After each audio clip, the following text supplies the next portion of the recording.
ఒక వైశ్యుడు, ఆయనకి మహాప్రీతి శివుడంటే. కానీ పొద్దున్నే కొట్టి తీయాలి, ఓ 1/4 కిలో ఆవాలు, 2 రూపాయల చింతపండు అన్నీ కడుతూ ఉండాలి. ఆయన ఉట్టినే ఉండలేక కొంచాన్ని బోర్లించారు అసలు. అలాంటిది ఆయన కొంచెం బోర్లించి అదే శివలింగం అనుకుని వచ్చిన వాళ్ళతో మాట్లాడుతూ కసిని తెల్లటి బియ్యం నీళ్లలో నానబెట్టి అక్కడ పెట్టుకుని, తడిపేసి అక్కడ పెట్టుకుని, రే వాళ్ళకి సరుకులు చీటీ కట్టరా అనేవాడు. కొట్లో వాళ్ళు కడుతుండేవారు. ఆఖరణ ఆయన పక్కన రేట్లేసి కూడేస్తాడు. ఈలోగా ఓ గింజ తీసి ఓం నిధనపతయే నమః, ఓం నిధనపతాంతికాయ నమః, ఓం ఊర్ధ్వాయ నమః, ఓం ఊర్ధ్వలింగాయ నమః, ఓం హిరణ్యాయ నమః, ఓం హిరణ్యలింగాయ నమః చేసేస్తుండేవాడు పూజ.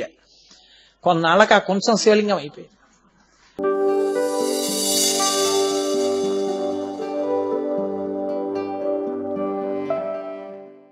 ఆయన అరూపరూపి.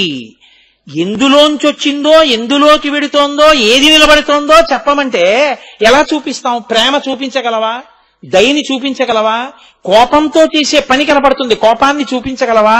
ఇవి ఎలా చూపించలేవో, దేనిలోండొస్తోందో, దేనిలో నిలబడుతోందో, దేనిలోకి వెళ్ళిపోతోందో చూపించడం కుదరదు కనుక ఆ మూడిటికి గుర్తుగా పెట్టబడినదే లింగము. లింగము గుర్తు కాదు.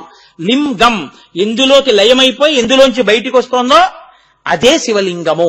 అందులోకి వెళ్ళి అందులోంచి బయటికి వచ్చింది, కాసేపు ఉంది, మళ్ళీ లోపలికి వెళ్ళిపోయే లోపల అంతసేపు అక్కడ ఉన్నట్టు లెక్కేనా కాదా? కోటేశ్వరరావు గారు 6:30కి వేదిక మీద కూర్చున్నాడు. కోటేశ్వరరావు గారు ఏదో 8 దాటాక బలానా సమయానికి దిగిపోయాడు. కోటేశ్వరరావు గారు వచ్చిన సమయానికి వెళ్ళిపోయిన సమయము చెప్తే కోటేశ్వరరావు ఉన్న సమయం స్థితేనా కాదా? ఉన్నట్టేనా? కాబట్టి ఇప్పుడు ఉన్నది వెళ్ళినది లయమైపోయింది ఆయన ఎందే అయితే ఆయనే స్థితికారుడు, ఆయనే విష్ణువు. ఇప్పుడు ఆయనకి విష్ణువుకి తేడా ఏమిటి? ఆయన విష్ణువు కాకపోవడం ఏమిటి? ఆయనే విష్ణువు, విష్ణువే శివుడు. కాబట్టి వాళ్ళిద్దరు ఒకటై ఉన్నారు. ఇది శివలింగము యొక్క స్వరూపం. ఈ భావన కలిగి పొంగు కలగగానే ఆయన ఏం చేస్తాడో తెలుసా అండి? దడ దడ దడ దడ దడ దడ చలపరిచేస్తాడు. అందుకే ఎక్కడెక్కడ వేడెక్కిపోతుందో అక్కడక్కడ శివలింగానికి అభిషేకం చేసేయండి అంటారు. పిల్లలు పుట్టట్లేదండి, నీ మనసు వేడెక్కిపోతోంది, అభిషేకాలు చేసుకోండి. కొడుకు సరిగా ఉండట్లేదు, అభిషేకం చేసుకోండి. ఇంట్లో పెళ్లి పెట్టుకున్నాం, పెద్ద ఆవిడ మంచంలో పడుకుంది, అభిషేకం చేసుకోండి. భూమి కొనుక్కుందాం అనుకుంటున్నాను, అభిషేకం చేసుకోండి. మంచి పదవి రావాలనుంది, అభిషేకం చేసుకోండి. కస్తూరి జలాలతో చేశావా చక్రవర్తిత్వం, మారేడు జలౌదకంతో చేశావా సమస్తమైనటువంటి భోగభాగ్యాలు, రోజు ఆవు పాలతో చేశావా జ్ఞానం కలుగుతుంది, పంచదారతో చేశావా అహంకారం పోతుంది, నీతితో చేశావా ఆరోగ్యం కలుగుతుంది. ఒక్కొక్క ప్రత్యేక పరిస్థితుల్లో ఒక్కొక్క రకంగా అభిషేకం చేసి తీర్థం ఇస్తారు కూడా. నేను పేర్లు చెప్పకూడదు, కేవలం శివాభిషేక తీర్థం ఇచ్చి వ్యాధులు నయం చేసిన మహాపురుషులు ఉన్నారు. పుచ్చుకునేవాడికి ఇచ్చేవాడి యొక్క దార్ఢ్యము శక్తి పుచ్చుకునేవాడి యందు కూడా నిష్ఠతో ఉన్ననాడు. కాకినాడలోనే తెలుసు నాకు ఒక మహానుభావుడు. కాబట్టి అంతటి శక్తి కలిగినది శివలింగము. కాబట్టి అటువంటి శివలింగం మీదున్నదో ఆ మహానుభావుడే మృడః. ఆయన సుఖముగా ఉండందరికీ సుఖములు ఇస్తాడు. ఆయనే అపవర్గప్రదో అని చదువుతున్నాం కదా, ఆయనే నీ దుఃఖమునంతటినీ తీసేస్తాడు. దుఃఖమంతా ఎప్పుడు పోతుంది? జ్ఞానము కలిగి ఇది నేను కాదని తెలిసిపోగానే ఆ జ్ఞానము ఆయన ఇచ్చేస్తాడు, మోక్షం ఇచ్చేస్తాడు. కాబట్టి అనంతః. కాబట్టి అక్కడ మొదలెట్టాం, ఇక్కడికి తేలగలిగాం. అనంతః. ఇప్పుడు చెప్పండి, ఆ అనంతః శివలింగ భావనకి అంతముండదు. ఏది చేస్తున్నా మీరు ఏది శివ సంబంధంగా చెయ్యకుండా ఉండగలరు. అటువంటి లింగము ఎక్కడికైనా వచ్చేస్తుంది. మీకు ఆర్తి కలగాలి, కానీ అన్నీ చేసేవాడు మీకు ఎక్కడైనా కనపడతాడు. అందుకు కదా దూర్జటి కాళహస్తీశ్వర శతకంలో నిన్నే రూపముగా తలంతు మొదిలో నీరూపు మోకాలో స్త్రీచన్నో కుంచమో మేకపెంటికయో ఈ సందేహముల్ మాన్పి నా కన్నారంభవదీయమూర్తి సగుణాకారంబుగా చూపవే చిన్నీరేజ విహారమత్త మధుపా శ్రీకాళహస్తీశ్వర. నీ రూపంబు తలంపగా తుది మొదల్నేగాన నీవైనచో రారమ్మనియంతు చెప్పవు వృధారంభంబులింకేటికిన్ పాలన్ముంచుము నీటముంచుమిక నిన్నే నమ్మినాడంజుమి శ్రీరామార్చిత పాద పద్మయుగళ శ్రీకాళహస్తీశ్వర. నీ ఆద్యంతములు తెలియట్లేదు, నువ్వే చెప్పవా? రామచంద్రమూర్తి చేత అర్చన చేయబడినవో శివ, నువ్వు వచ్చి చెప్పకపోతే నాకు ఎలా తెలుస్తుంది? నువ్వు వచ్చి చెప్పవా అని అడుగుతారు. నిన్నే రూపముగా తలంతు మదిలో ఆ ఆర్తి నీకు ఉండాలి, కానీ నీ కోసం శివుడు వచ్చేస్తాడు. ఆ లింగం ఆ గుర్తుగా వస్తుంది. అర్జునుడు శివాభిషేకం చెయ్యాలని పరుగు పరుగున వెళ్ళిపోతున్నాడు శిబిరంలోంచి. మహాశివరాత్రిని కృష్ణ భగవానుడు ఎదురొచ్చాడు. బావా ఎక్కడికి వెడుతున్నావు అన్నాడు. ఎక్కడికి ఎడుతున్నానేమిటి బావా, ఇవాళ శివరాత్రి అభిషేకం చేయడానికి శివాలయానికి ఎడుతున్నాను. అయ్య పిచ్చి బావా, శివుడు లేనిదేమిటి ఎక్కడుందయా, అన్ని చోట్ల ఉన్నాడు. అదేమిటి బావా అలా అంటావు, శివలింగం ఉండద్దు, శివలింగం ఎక్కడ కావాలి చెప్పు, ఇదిగో అభిషేకం చేసుకుంటావా. ఓ బల్ల మీద కాలు పెట్టి పంచె పైకెత్తి మోకాలు చూపించాడు. కృష్ణ భగవానుడి మోకాల్లోకి శివలింగం వచ్చేసింది. అంతే, దానికి అభిషేకం చేశాడు అర్జునుడు. నీ రూపు మోకాలో స్త్రీ చన్నో. ఒక మహారాజు తెల్లవారితే మహాశివరాత్రి, ఎవరో ఒక నర్తకి ఇంటికి వెళ్ళిపోయాడు, ఆవిడితో భోగం అనుభవించి పడుకున్నాడు. తెల్లవారిపోయింది, 3 అయిపోయింది. ఆయన తెల్లవారుజామున చీకటి ఇంకా బాగా విచ్చుకోకముందు అంతఃపురానికి వెళ్ళిపోదాం అనుకున్నాడు. గాఢ నిద్ర పట్టేసింది, ఆవిడితో రమించి నిద్రపోయాడు. ఆ నిద్రపోయి ఉండగా ఎక్కడ చూసినా గంటలు వినపడుతున్నాయి. ప్రాతస్మరామి గణనాథ మనాథ బంధుం సింధూరపూరప దిశోపిత గండ యుగ్మం బుద్ధండ విఘ్నపరిఖండ నచండ దండ మాఖండలాదిశురనాయక బృంద వంద్యం కళాభ్యాం చూడాలంకృత శిచి కళాభ్యాం నిజ తప ఫలాభ్యాం భక్తేషు ప్రకటిత ఫలాభ్యాం అష్టోకత్రిభువన శివాభ్యాం హృది పునర్భవాభ్యాం ఆనందస్ఫురదనుభవాభ్యాం నతిరియం. పూజలు చేసేస్తున్నారు. గవాక్షంలోకి వచ్చి చూశాడు. ఓ గుంపులు గుంపులుగా వెళ్ళిపోతున్నారు అభిషేకాలకి. అరే రే, ఇప్పుడు నేను బయటికి వెడితే గుర్తుపడతాడు రాజు రాజనర్తకి ఇంట్లో ఉండిపోయాడని. ఎలా నా తండ్రిని ఎలా ఆరాధన చేయడం శివరాత్రి అని బెంగ పెట్టుకుని అలా చూశాడు. నిద్రపోతున్నటువంటి రాజనర్తకి యొక్క స్తనము వెల్లకిలా పడుకోవడంలో శివలింగంలా దర్శనమైంది ఆయనకి. అంతే, ఆమె స్తన్యమునందు శివలింగాన్ని చూశాడు ఆర్తితో. అక్కడ ఉన్న నీటి పాత్ర తీసుకెళ్లి గబగబా నమస్తే అస్తు భగవన్ విశ్వేశ్వరాయ అంటూ నీళ్లు పోశాడు. ఆమె స్తన్యము శివలింగంగా మారిపోయింది. ఆయన భక్తికి లొంగిపోయాడంతే శివుడు. నీ రూపు మోకాలో స్త్రీచన్నో కుంచమో ఒక వైశ్యుడు. ఆయనకి మహాప్రీతి శివుడంటే. కానీ పొద్దున్నే కొట్టి తీయాలి, ఓ 1/4 కిలో ఆవాలు, 2 రూపాయలు చింతపండు అన్నీ కడుతూ ఉండాలి. ఆయన ఉట్టినే ఉండలేక కుంచాన్ని బోర్లించరు అసలు. అలాంటిది ఆయన కుంచం బోర్లించి అదే శివలింగం అనుకుని వచ్చిన వాళ్ళతో మాట్లాడుతూ కసిన తెల్లటి బియ్యం నీళ్లలో నానబెట్టి అక్కడ పెట్టుకుని తడిపేసి అక్కడ పెట్టుకుని, రే వాళ్ళకి సరుకులు చీటీ కట్టరా అనేవాడు. కొట్లో వాళ్ళు కడుతుండేవారు. ఆఖరణ ఆయన పక్కన రేట్లేసి కూడేస్తాడు. ఈలోగా ఓ గింజ తీసి ఓం నిధనపతయే నమః, ఓం నిధనపతాంతికాయ నమః, ఓం ఊర్ధ్వాయ నమః, ఓం ఊర్ధ్వలింగాయ నమః, ఓం హిరణ్యాయ నమః, ఓం హిరణ్యలింగాయ నమః చేసేస్తుండేవాడు పూజ. కొన్నాళ్ళకి ఆ కుంచం శివలింగం అయిపోయింది. కుంచము మేకపింటికయో ఇంకా అన్యాయం. ఒక మేకలు కాసుకునేటటువంటి భక్తుడికి శివలింగానికి అభిషేకం చెయ్యాలి అని కోరిక పుట్టింది. ఆయన ఏదో శివాలయానికి వెళ్ళాడు. ఆ శివలింగానికి అర్చకులు వేదమంత్రాలు చెప్తూ యజుర్వేదంతో అభిషేకం చేయడం చూశాడు. అబ్బా, నేను ఇప్పుడు చేస్తాను రాలా అభిషేకం అనుకున్నాడు. ఎలా, ఏమొచ్చిన అభిషేకం చేస్తాడు, ఎక్కడ శివలింగం దొరుకుతుంది అని చూస్తున్నాడు. వాళ్ళు పాలు పోశారుగా, ఆవు పాలు, నేను పాలు పోసేస్తాను. ఆ ఉన్న మేకల పాలు పిండేశాడు కసి. ఓ లోటాతో పట్టుకున్నాడు. ఏది శివలింగం ఎలా అని ఆలోచిస్తూ వెడుతున్నాడు. ఒక మేక పెంటికలు విడిచిపెట్టింది.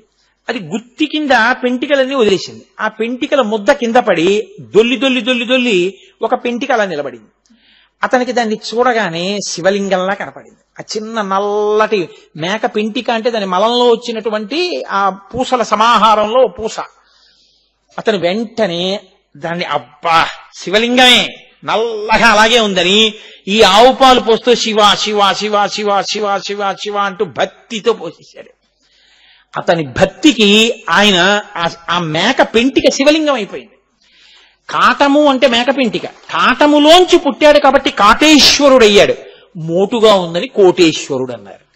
కాబట్టి నీ రూపు మోకాలు స్త్రీచన్నులోంచి వచ్చిన వాడు ఆచంటేశ్వరుడయ్యాడు. స్త్రీచన్నో కుంచమో మేకపింటికయో ఈ సందేహముల్ మాన్పి, నువ్వు భక్తికింత లొంగిపోయావు కదా ఈశ్వరా, నిన్ను నేను ఏమని చెప్పను, ఎక్కడున్నామని చెప్పను, ఎలా అభిషేకం చేయను, అంతా నిండిపోయావు అంటున్నారు.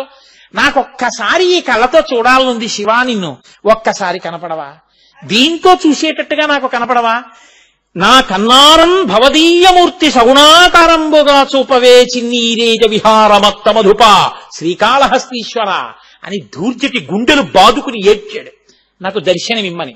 అందుకు కదూ ఆ స్థితిని పొందాడు.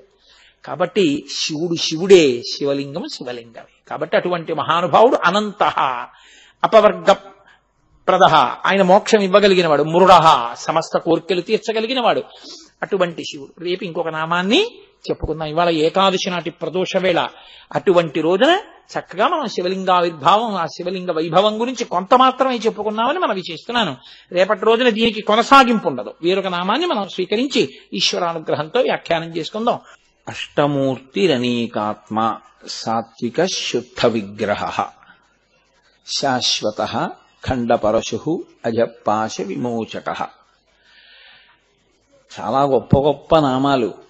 ఆయన వైభవాన్ని కీర్తించడం కాదు, మన జీవితాన్ని ఎలా అనుసంధించుకోవాలి, జీవితాన్ని ఎలా పండించుకోవాలి అన్నది నేర్చుకోవడం కోసం వచ్చినటువంటి నామాల యొక్క వైభవం. ఆయనకి అష్టమూర్తి అని ఒక నామం పరమేశ్వరుడికి. అష్టమూర్తి అంటే 8 మూర్తులుగా ఉండేవాడు అని. ఆయనకే అవ్యయ అని ఒక నామం. అవ్యయ అంటే మనందరం ఏ రకమైనటువంటి వికారములను అనుభవిస్తామో ఆ వికారములు ఆయన యందు లేనివాడు కాబట్టి అవ్యయ. మనం చూడండి, పుట్టినది మొట్టమొదటి వికారం అక్కడ ఉంటుంది.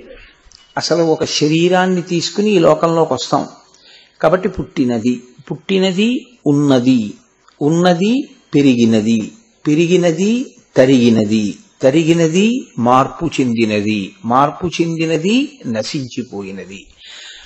కానీ పరమేశ్వరుడికో ఈ వికారాలేమి ఉండవు. ఈ వికారాలేమీ ఉండకుండా ఉన్నటువంటి వాడు కాబట్టి ఆయన ఒక మూర్తిగా ఉండేవాడు కాడు. మూర్తి అన్న మాటని మీరు కొంచెం జాగ్రత్తగా అర్థం చేసుకుంటే, ఏది మీ కంటి చేత చూడడానికి వీలు కాదో, ఏది మీ భావం చేత ఊహించడం కూడా చాలా కష్టమో, అటువంటిది మీ మాంసనేత్రము చేత చూడడానికి వీలైనటువంటి రీతిలో ఒక రూపమును పొంది మీ ఎదురుగుండా వచ్చి కూర్చుంటే దానికి మూర్తి అని పేరు. ఈ మూర్తి అన్న పేరు మనకి ప్రత్యేకించి ఆంధ్రదేశంలో ఉభయ గోదావరి జిల్లాల్లో చాలా ఎక్కువగా కనపడుతుంది. సత్యనారాయణ మూర్తి అన్న పేరు. మూర్తి అంటే సత్యనారాయణ, సత్యమైనటువంటి వాడు, ఏ వికారములు లేనివాడు, ఎప్పుడూ ఉండేవాడు, శాశ్వతుడు, అచ్యుతుడు, నిరంజనుడు. అటువంటి వాడు నారాయణుడు సమస్త జీవులకు ఆధారమైన వాడు మీ కంటికి కనపడేటట్టుగా ఒక రూపమును దాల్చి అక్కడ కూర్చున్నాడు. మూర్తి. మూర్తి అని ఎక్కడ వాడినా అదే అర్థం. ఏది చూడడానికి కుదరదో, ఏది ఊహించడానికి కుదరదో అది ఒక రూపమును తీసుకుని కూర్చుని ఉంటే దాన్ని మనం మూర్తి అని పిలుస్తాం. అవ్యయ అష్టమూర్తి అంటే ఏ వికారములు లేనివాడు కాబట్టి పుట్టినవాడు కాడు, పుట్టినవాడు కాడు, ఒకనాడున్నవాడు కాడు, ఒకనాడు లేనివాడు కాడు, పెరిగేవాడు కాడు, తరిగేవాడు కాదు, నశించిపోయేవాడు కాడు, ఏ వికారములు లేనివాడు, ఎప్పుడూ ఉన్నవాడు, ఎప్పుడూ ఉండేవాడు. వాడు కనపడతాడా అంటే భక్తి బాగా పండిన వాళ్ళకి కనపడతాడు. కనపడడు అని సిద్ధాంతీకరిస్తే అంతకన్నా అన్యాయమైన మాట ఇంకోట్లేదు. మరి దర్శనం చేసిన ఋషులందరి మాట, ఆయన భక్తికి వశుడవుతాడు. కానీ సాధారణంగా ఆయనలో ఉన్నటువంటి చమత్కారం ఒకటి ఉంటుంది. ఆయన విశ్వేశ్వర, అవ్యయుడైనటువంటి వాడు. మీకు అసలు చూడడానికి వీలైన రూపంతో మీకు దొరికేది ఎక్కడ అంటే విశ్వేశ్వరుడిగానే దొరుకుతాడు ఆయన. కాశీ వెళితే విశ్వేశ్వరలింగాన్ని దర్శనం చేశామండి అంటూ ఉంటాం. విశ్వేశ్వరుడు అన్న మాటని మీరు కొంచెం జాగ్రత్తగా అర్థం చేసుకుంటే, ఆయన ఒకటి తయారు చేసి దాన్ని నడిపించేవాడు కాడు. ఇప్పుడు ఈ మైక్ ఉందనుకోండి, దీనికి ఒక యజమాని ఉండి, ఇది నడవడానికి లోపల ఒక విద్యుత్ శక్తి ఉంటే ఇది నడుస్తూ ఉంటుంది. అలా ఎవరు దీనిని కలిగి ఉన్నాడో ఆయన దీనికి ఈశ్వరుడు, ఆయన దీని యజమాని. విశ్వేశ్వరుడు అన్న మాటకి ఏమని అర్థం చెప్పుకోవాలప్పుడు? విశ్వమునకు ఈశ్వరుడై ఈ విశ్వమంతా తనదిగా కలిగిన వాడై ఉండాలి కదండి. అప్పుడు తనదిగా కలిగిన వాడై ఉండాలి అంటే అది వేరు ఆయన వేరు అయి ఉండాలి కదూ. ఈ లాల్చీ నాది, నేను దీనికి ఈశ్వరుడను. కాబట్టి ఈ లాల్చీ నాది అన్నప్పుడు లాల్చీ నేను కానుగా, లాల్చీ నాదిగా కలిగి ఉన్నాను, ఈ పంచ నాది, కాబట్టి ఈ పంచ నాదిగా కలిగి ఉన్నాను. ఇచ్చేశారు కాబట్టి ఈ పళ్ళు నావి, కాబట్టి ఇప్పుడు ఈ పళ్ళకి నేను ఈశ్వరుడనై ఉన్నాను, నాదై ఉన్నవి ఈ పళ్ళు, వీటికి నేనే ప్రభుత్వం. నేను తినొచ్చు, ఒకరికి ఇచ్చేయచ్చు, ఆవుకి పెట్టేయచ్చు, నేను ఏమైనా చేయొచ్చు, నేను ఏం చేసినా దాన్ని ప్రశ్న చేసేవాళ్ళేం ఉండరు.